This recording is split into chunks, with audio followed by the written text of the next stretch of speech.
Die Covid-Krise hat auf unterschiedlichste Art und Weise mir nochmal gezeigt, wie wichtig das Arbeiten an der stärkeren Integration von Nachhaltigkeit im Finanzgeschäft ist, weil damit tatsächlich ein enorm großer Hebel da ist, um unsere Wirtschaft resilienter aufzustellen und auch nachhaltiger mit Ressourcen umzugehen.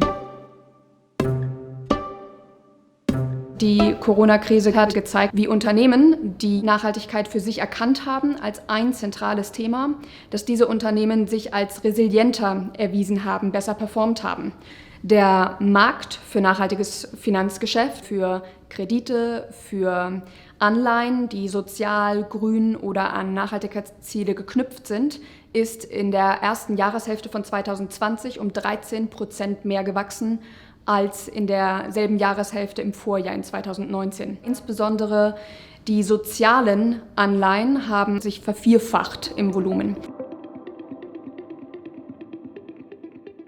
Zum einen geht es um finanzielle Anreize, beispielsweise die größere Nachfrage, die Investoren für nachhaltige Finanzprodukte haben, oder auch im Bankgeschäft Anreize, die wir als Bank einem Kunden dafür setzen, wenn er bestimmte Nachhaltigkeitsziele erreicht.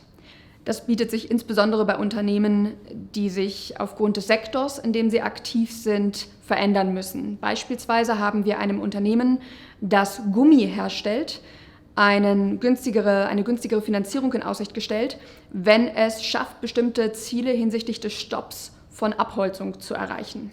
Der zweite große Vorteil liegt darin, dass das Unternehmen dem Markt gegenüber, der Öffentlichkeit, Kunden oder auch Investoren signalisieren kann, ich meine es ernst mit Nachhaltigkeit und ich möchte mich daran messen lassen. Und der dritte große Vorteil, aus meiner Sicht der allerwichtigste, ist, dass das Unternehmen intern in der eigenen Organisation durch ein solches Produkt dafür sorgen kann, dass Nachhaltigkeit stärker ins Tagesgeschäft, in die Prozesse, in das Bewusstsein von jedem Mitarbeiter integriert wird. Die Glaubwürdigkeit von nachhaltigem Finanzgeschäft zu unterstützen, ist extremst wichtig. Darum haben wir als Deutsche Bank uns ein Rahmenwerk gegeben für nachhaltiges Finanzgeschäft, in dem wir uns ganz stark an dem EU-Standard dafür orientieren. Das heißt ganz konkret, dass wir festlegen, welche wirtschaftlichen Aktivitäten als sozial oder ökologisch nachhaltig klassifiziert werden können, beispielsweise Renovierungsmaßnahmen bei energieeffizienten Gebäuden oder Projekte im erneuerbare Energienbereich oder Bildungsmaßnahmen insbesondere in Entwicklungsländern. Nachhaltigkeit wird zukünftig viel, viel stärker noch in den Finanzmarkt integriert sein.